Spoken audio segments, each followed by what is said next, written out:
ایک گھنے جنگل کے بیچوں بیچ ایک انوکھا درخت تھا جو بات کر سکتا تھا۔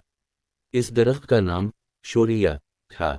یہ درخت جنگل کے سب سے پرانے اور بڑے درختوں میں سے تھا، اور اس کا ہر پتا، ہر شاخ زندگی سے بھری ہوئی تھی۔ لیکن شوریا کی ایک خاص بات تھی، وہ صرف اپنے آس پاس کے لوگوں سے ہی نہیں بلکہ انسانوں سے بھی بات کر سکتا تھا۔ لیکن یہ راز صرف کچھ لوگوں کو ہی معلوم تھا، کیونکہ شوریا صرف ان سے بات کرتا تھا جو دل کے سچے ہوتے تھے اور قدرت کے قریب رہتے تھے۔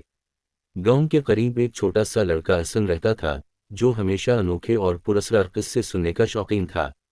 اس نے کئی بار بزرگوں سے اس درخت کے بارے میں سنا تھا، لیکن اسے یقین نہ آتا تھا کہ واقعی کوئی درخت انسانوں سے بات کر سکتا ہے۔ ایک دن اس نے فیصلہ کیا کہ وہ خود جا کر دیکھے گا کہ حقیقت کیا ہے۔ اگلے دن احسن صبح سویرے جنگل کی طرف چل پڑا۔ جنگل کے اندر جاتے ہی اس نے ایک عجیب سا سکون محسوس کیا۔ جو وہ آگے بڑھتا گیا، اسے درختوں کے پتے سرگوشیاں کرتے سنائی دینے لگے، جیسے وہ اس کا استقبال کر رہے ہوں۔ آخرکار وہ شوریا کے درخت کے سامنے جا پہنچا۔ یہ ایک بڑا اور عظیم درخت تھا، جس کی شاخیں آسمان کو چھو رہی تھیں۔ اس نے حیرت سے درخت کو دیکھا اور آہستہ سے پوچھا، کیا تم واقعی بات کرتے ہو؟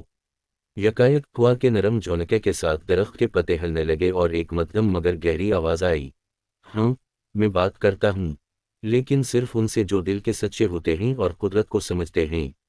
احسن حیران رہ گیا، لیکن اسے درخت سے ڈر نہیں لگا۔ اس نے کہا، مجھے بتاؤ، تم کیوں بات کرتے ہو اور کیا تمہیں کبھی تنہائی محسوس ہوتی ہے؟ درخت نے ہنس کر کہا، نہیں، میں تنہا نہیں ہوں۔ میں ہوا پتے، پرندے اور زمین سے جڑا ہوں۔ میں انسانوں سے اس لیے بات کرتا ہوں تاکہ انہیں قدرت کی خوبصورتی اور اہمیت کا احساس دلاؤں۔ احسن نے درخت کے ساتھ دیر تک باتیں کیں۔ اس دن اس نے سیکھا کہ قدرت نہ صرف خوبصورت ہے بلکہ ہمارے لیے ایک قیمتی تحفہ بھی ہے، جس کا خیال رکھنا ہماری ذمہ داری ہے۔ یوں احسن روزانہ اس درخت کے پاس جاتا اور قدرت کے رازوں سے واقف ہوتا۔ شوریا کا یہ راز بس احسن تک محدود رہا، اور وہ کبھی کسی کو نہ بتاتا، کیونکہ اس نے سمجھ لیا تھا کہ کچھ چیزیں اتنی خاص ہوتی ہیں کہ انہیں صرف دل کے سچے لوگ ہی سمجھ سکتے ہیں۔